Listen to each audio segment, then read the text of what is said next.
C'est-à-dire que, bon, moi je vois des enfants d'abord venir à l'école avec une étoile jaune. J'ai dit aux parents que je ne voulais absolument pas que les enfants viennent avec ça à l'école. Ils m'ont dit, oui, mais si nous ne le mettons pas, nous allons avoir des ennuis. Et je leur ai dit, si vous le mettez, vous croyez que vous n'aurez pas d'ennuis?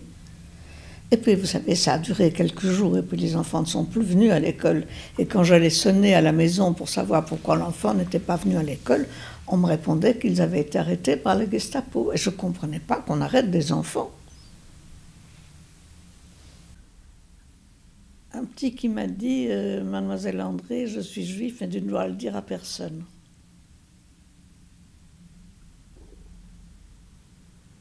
C'est terrible d'entendre un enfant dire une chose pareille. Vous savez, quand un enfant vous dit ça, ou quand un enfant vous demande... bon, moi je me rappelle d'une petite fille que j'avais été conduire quelque part dans la région de Courtrai pour la cacher dans une famille. Et elle me dit en cours de route, je lui apprends son faux nom. Tous les enfants avaient un faux nom. Et elle me dit, Mademoiselle André, pourquoi c'est mal d'être juif? Moi, je lui dis au contraire, c'est très très bien. Je lui ai cité tous les grands noms, mais un enfant ne comprend pas. Pourquoi c'est mal d'être juif? Quand j'ai rencontré l'un ou l'autre de la résistance juive et qu'ils ont su ce que je faisais individuellement, ben, ils m'ont demandé de rejoindre le groupe, ce que j'ai fait tout de suite, évidemment. J'ai rencontré des gens dans la résistance. Et je leur ai dit, mais qu'est-ce qu'on fait, qu'est-ce qu'on fait? Et il m'a dit, si vous voulez nous aider, eh bien, on vous accepte volontiers. C'est à ce moment-là que j'ai commencé la clandestinité.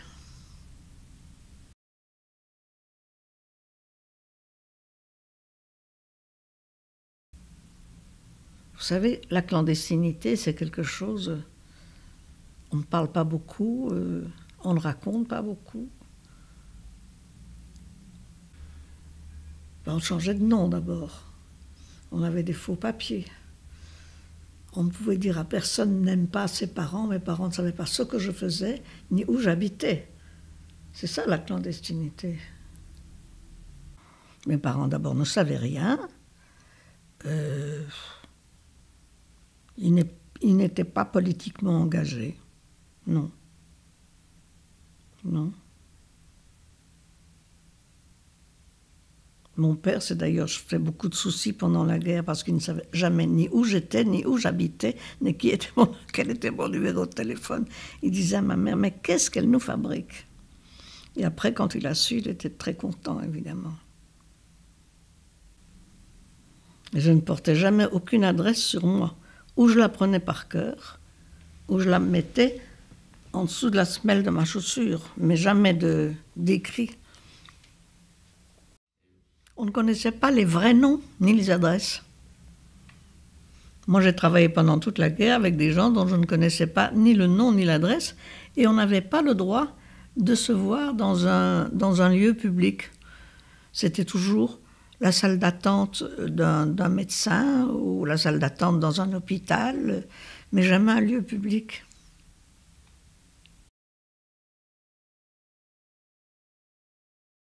D'ailleurs, nous devions aussi avoir de l'argent. Et l'argent nous venait d'Angleterre par le gouvernement belge à Londres. Et c'était, je crois, la banque de Bruxelles qui fournissait l'argent. Il fallait beaucoup d'argent, il fallait payer là où on mettait les enfants.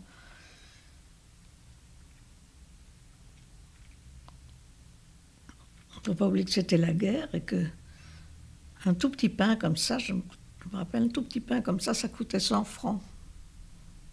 Pour les tout petits, on avait les mômes de l'œuvre nationale de l'enfance. Ça, c'était pas un problème, parce que la directrice, Madame Yvonne Nevejean, faisait partie de notre réseau. Donc, avec elle, on avait les places pour les petits. Alors, les autres enfants, c'était des mômes, des pensionnats, évidemment beaucoup de pensionnats catholiques, parce que les autres n'avaient pas l'infrastructure pour accepter des enfants, vous comprenez? Il faut une infrastructure, des lits, des draps, des vêtements, des chaussures. Écoutez, les enfants, il fallait les mettre dans des endroits privilégiés. Alors, qu'est-ce que c'était les endroits? D'abord, on leur changeait de nom. Hein? Et on les mettait dans des couvents, on les mettait chez des particuliers. Et ils devaient oublier leur vrai nom, l'adresse de leurs parents, tout ça. On a quand même réussi à en cacher pas mal. Mais c'était un travail dangereux, croyez-moi. Écoutez, moi, je me souviens d'un jour où j'allais conduire 5 ou 6 petits garçons dans une colonie dans les Ardennes qui avait accepté de les cacher. Et bon, il y a des Allemands qui sont montés sur le train, pas du tout pour contrôler des enfants, mais parce qu'ils cherchaient des gens qui échappaient au travail obligatoire. Ils m'ont demandé ce que je faisais avec tant d'enfants dans le train. Moi, j'ai sorti ma carte d'identité, il était écrit institutrice et que j'allais les conduire dans les Ardennes parce qu'ils étaient mal portants. M'ont-ils cru, ne m'ont-ils pas cru? En réalité, ce qu'ils cherchaient, c'était des gens qui refusaient d'aller travailler en Allemagne. C'était pas ça leur projet d'arrêter des enfants, non. Séparer les enfants de leur mère. Et ils ne me connaissaient pas, ne connaissaient pas mon vrai nom, ne savaient pas où j'habitais et je ne leur disais pas où j'allais mettre les enfants. Parce qu'au début, on a dit, bon, on va les mettre là, là et là. Et le dimanche suivant, toute la famille était là, la tante, la cousine, pour aller voir les enfants. Donc c'était un mot d'ordre bien précis. C'est qu'il ne fallait pas dire où on mettait les enfants. On a du mal, enfin je suppose que vous avez du mal à imaginer qu'à un certain moment, on arrêtait des enfants. Moi, j'ai assisté à ça au pensionnat Gâté de Gamon, où suite à une dénonciation, on est venu chercher 12 enfants. On ne les a jamais revus.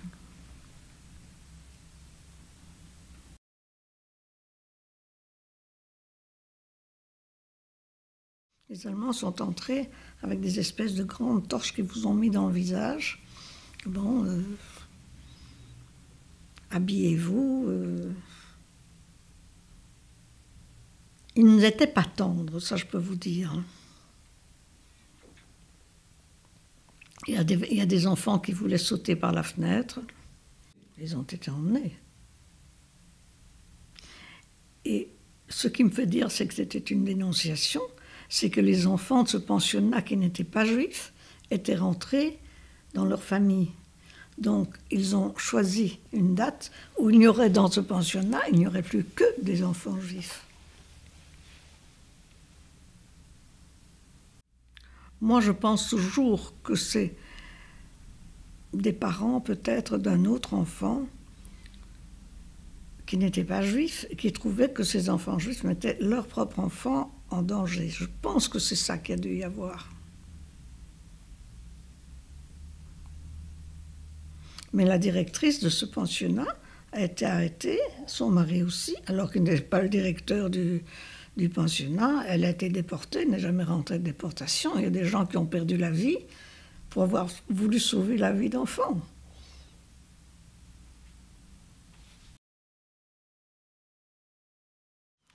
Est-ce que vous, qui êtes né après la guerre, pouvez-vous imaginer comment il faut expliquer à un enfant qui ne peut pas dire son vrai nom?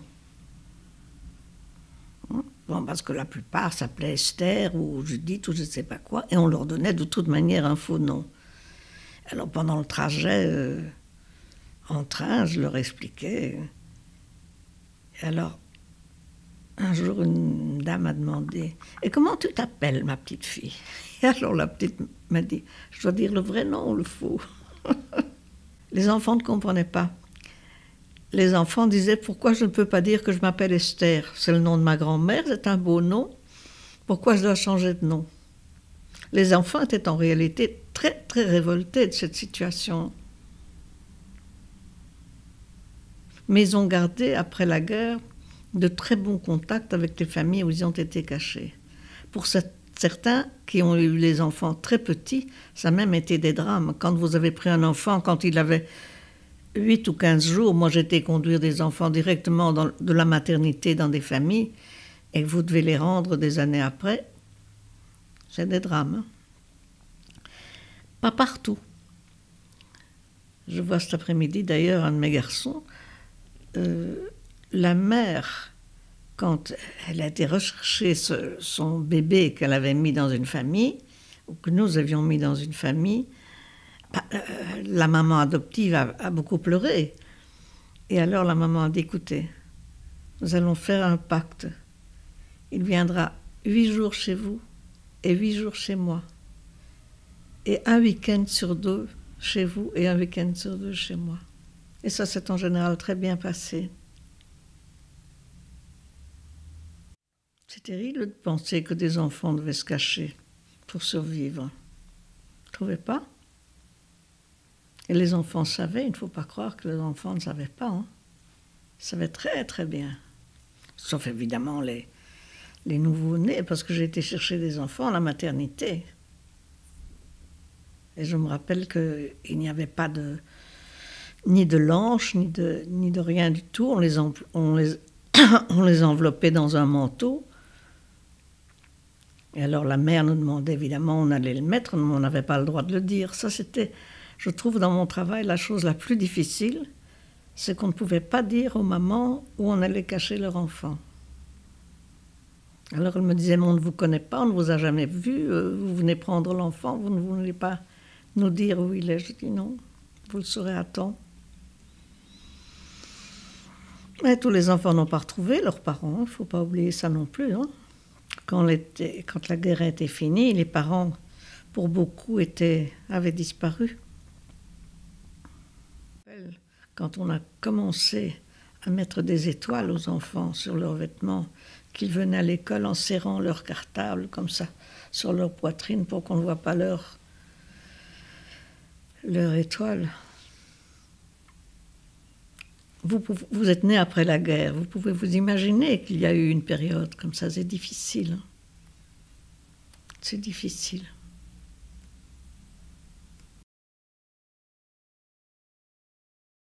Tout de suite après la guerre, quand les enfants étaient cachés, ils sont sortis de la clandestinité, mais beaucoup n'ont pas retrouvé leurs parents. Donc à ce moment-là, on a créé des homes dans la communauté juive pour y mettre les enfants. Et ces enfants, c'est d'ailleurs typique, ont fait de très brillantes études. Je dis toujours, ils ont fait des plus brillantes études que la génération actuelle. Ils savaient que pour survivre, ils devaient être meilleurs que les autres. Mais je continue à voir ces enfants, j'ai beaucoup de relations extrêmement affectueuses, amicales avec eux.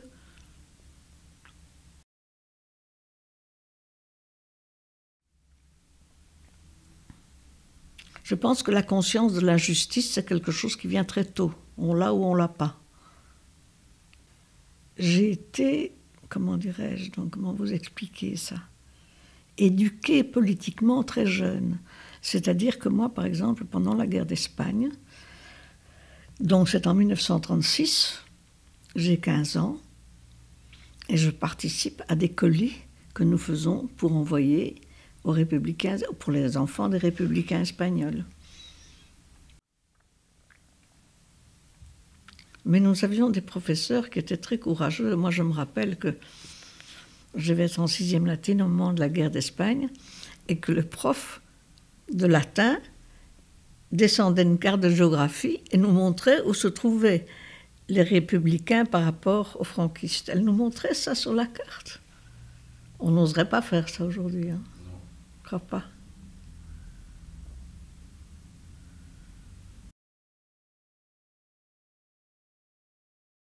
Pourquoi est-ce que je témoigne ? Eh bien, pour que les gens sachent ce que c'est que le racisme, ce qu'il faut faire pour éviter ce genre de problème. pour que ça n'arrive plus. Si demain, aux enfants arabes qui sont ici, on met un croissant, hein, comment allez-vous réagir?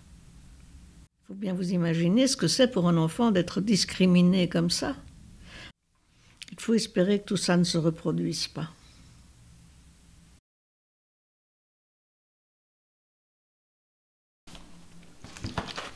Ça, ce sont les vrais noms des enfants.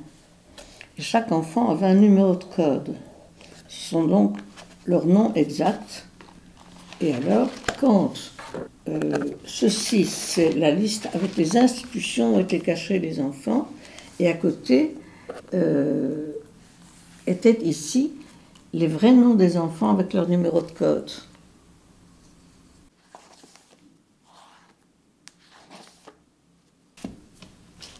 Et tous ces carnets, évidemment, se trouvaient cachés pendant la guerre. Bon, c'est bien que ça ne se trouvait pas comme ça.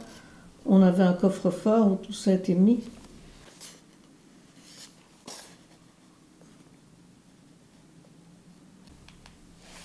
Donc ça, c'est le nom des enfants, leur vrai nom, avec leur date de naissance et leur numéro de code.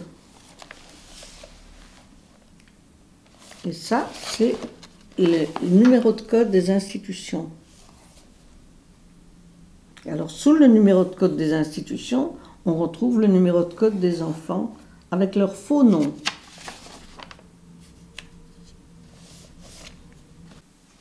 Et tous ces carnets se trouvaient évidemment mis dans des endroits différents, pour ne pas faire de lien.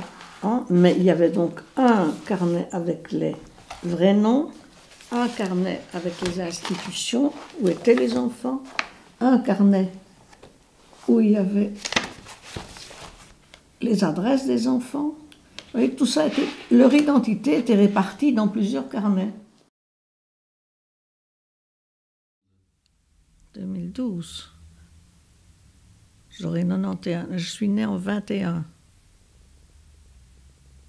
J'aurai 91 ans au mois de septembre.